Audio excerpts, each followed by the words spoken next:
I'm really excited to talk to you. I'm the programming director at WBRS 100.1, and I also have my own show on Thursdays during the school year. Oh, awesome. It's called Ultimate Trash. Oh, great. Yeah, so I'm also going to come see you guys at the Sinclair. I'm really excited for that. Awesome. Yeah, we're really excited for that show. The Sinclair, we've only played there one time, but it's long been one of our favorite venues we've ever played, so yeah, we're it's excited. Really cool. I think Boston has really cool, like we have House of Blues, we have TD Garden, but we also have some pretty cool small venues. Totally, yes, absolutely. You performed with the Front Bottoms at House of Blues, right? Yes, we did. That was I think that was the first show on that tour, and it was one of our favorite ones. Yeah, you guys are from Minneapolis, so yes. I want to ask as a New England native, like where's your favorite place to go in Boston when you're here? Let's see. I'm trying to think of where we've gone in the past. Well, so on a personal note, my family has gone to Cape Cod like every summer of my entire life. Yeah. So I Cape feel nice. yes, so I feel connected to New England and the Boston area. And Chris is from Connecticut, so he's a New Englander. But let's see, in Boston, so we often stay with one of our friends. I forget what neighborhood that he lives in, but there's an Intelligentsia coffee near his apartment, so it's like a tradition that when we stay with him, we wander down the street to Intelligentsia and sit outside if the weather's nice. That's nice. Yeah, where else? We went to somewhere recently, went to some, our friend Daniel, who's in Future Teens and the Novel Ideas. He suggested we go to this guitar store last time we were there, and it's this giant guitar store that I don't remember now what it's called, but it's right across the street from somewhere called like Lemon and Garlic. It's like a Mediterranean place. That was really good. I'm actually a poser. I asked the question from the point of a Bostonian, but I'm from New Hampshire. Oh, nice. Yeah. I've never been to New Hampshire. That's on my list. Oh, you got to go to the White Mountains. It's absolutely beautiful. Okay. All right. That's on the list. Yeah. Okay, so your new album, Lightning Round, is being released on August 3rd. How do you think, in your own words, it compares to your first? Because your first album came out in 2015, so I'd say there's a good, sort of gap in between those two times. Definitely. It is kind of funny, though, because some of the songs on Lightning Round were written before Psychic Reader came out. So there is kind of a nice, a breadth of, time that is encompassed in Lightning Round. But I think overall, I like to say that if Psychic Reader is driving to the beach with your friends with the windows down and jamming out, Lightning Round is like driving home from the beach when the sun is setting and you feel a little sleepy from sitting in the sun. That's such a good description. That makes me so to listen to.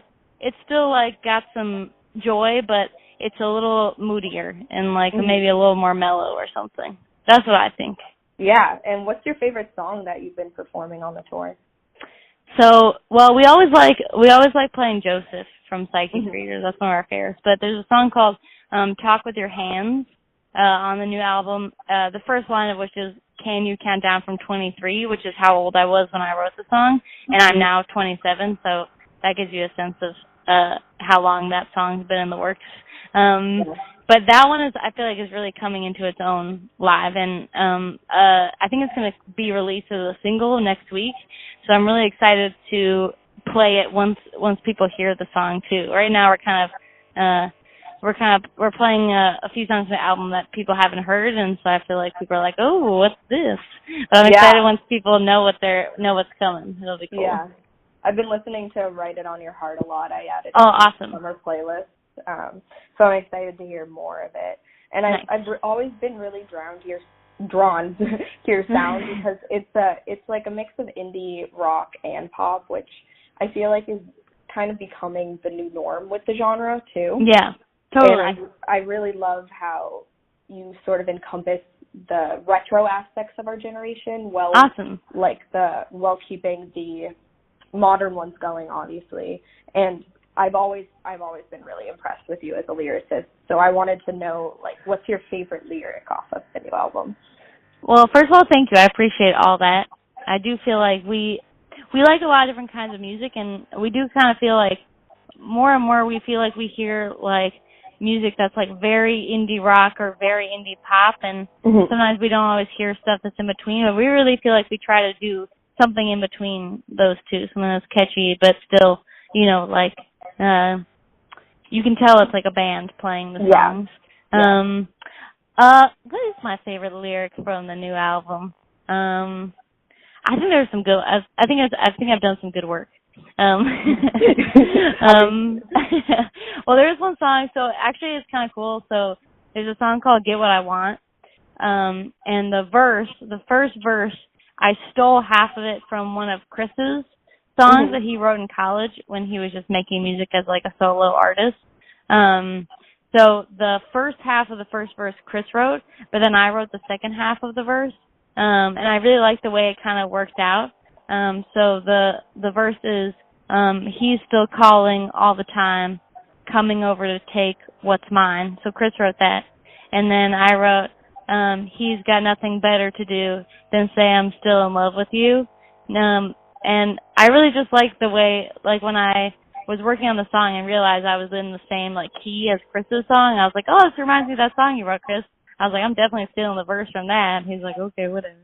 Oh, that's cool. So you didn't even like intend to do that, but that. No, yeah, it was just it was like I had written the chorus and I was just trying to come up with a verse, and Chris's old song just kept coming into my head, and then he told me I could use it, so that worked out. So it wasn't. No, he approved. Okay. I think. Hopefully he doesn't sue me. Hopefully. Yeah. Okay, I guess going off of that, I just wanted to know, what's your writing process? Because I write, like, poetry, short stories. Oh, nice, yeah. Yeah, I just always feel like it's so interesting to learn about other people's, because it's always different. Well, totally, and it's funny, too, because I was a creative writing major in college. Oh, I'm a creative writing minor. Nice, excellent, so you get it. You know what I've been through. Yeah. So, and Noah, too, he was like, we're both creative writing majors at McAllister. But so I wrote, and poetry was my focus. So I wrote a lot of poetry in college, but now I haven't written what I consider like a poem since I graduated, just because every time I try to write something, it just turns I'm like, oh, that rhymes. I guess it's a song now. But you know, like some people would say, it's like I am still writing poetry via my songs, but it is. I've been trying to get myself to write a poem again, but it's been hard because my brain is so song focused. Yeah. But yeah, for me, it's changed over the years. I used to write all the lyrics first, like without any idea of a melody. I just would write lines that I thought were cool. But more and more, I'm trying to focus more on melodies. One of my friends, Alana, she performs under the name Party Nails. She and I love talking about songwriting, and she really loves Robin, and always talks about how she loves how much Robin pays attention to like vocal delivery and like breath and like space between lines. And I don't focus on that quite as much, but I like having that in my head now. So being a little more aware of like how a line works like rhythmically and melodically in the song, instead of, I think before I would just be like, this word is cool, so I'm just going to stuff it on in there.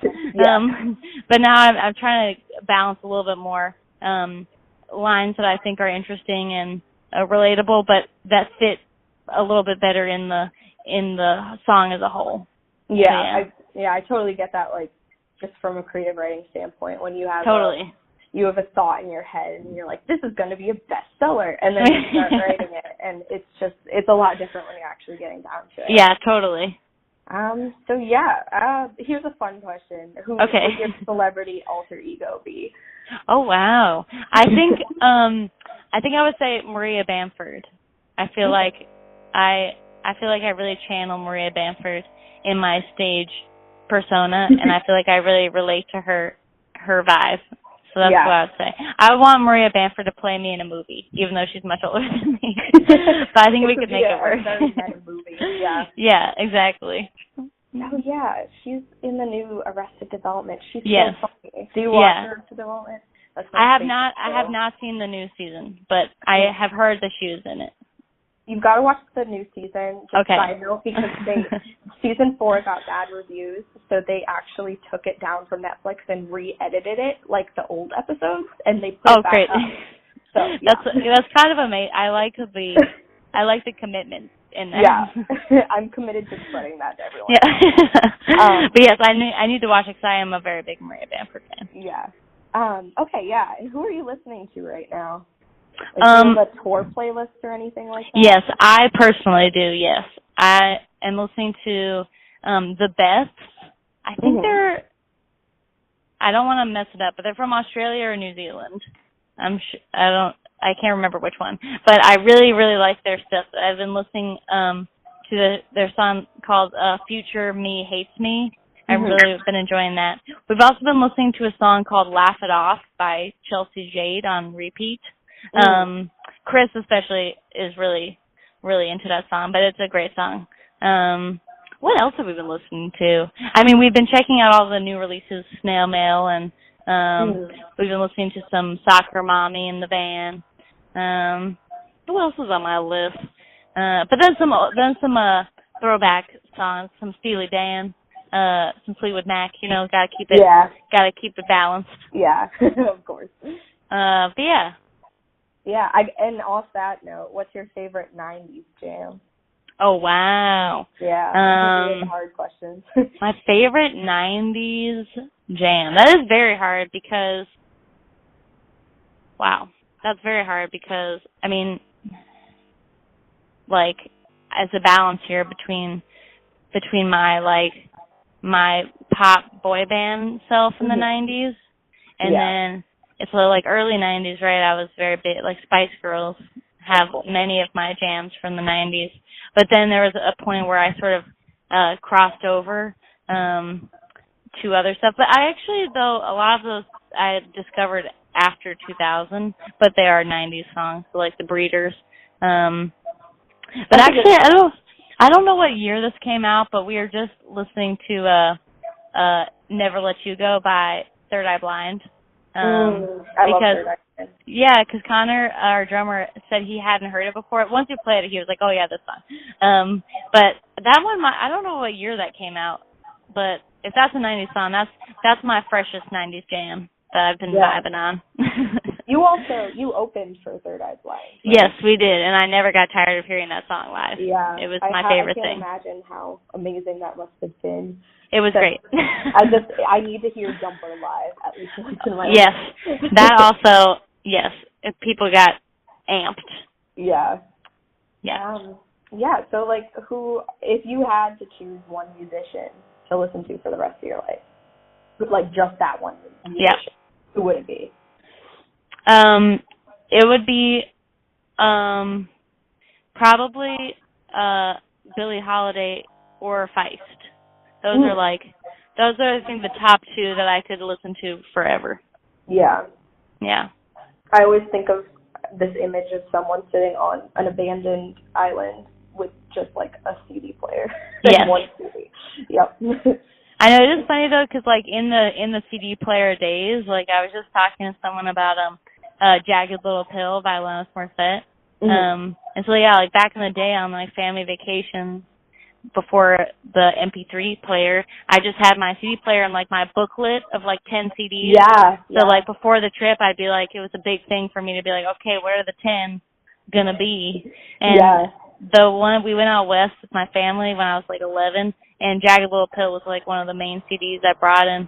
In some hotel in like Arizona, I wrote in the guest book, and I wrote like my name and my age, and I was like, it said something about how like Alanis Morissette was like my favorite artist of all time.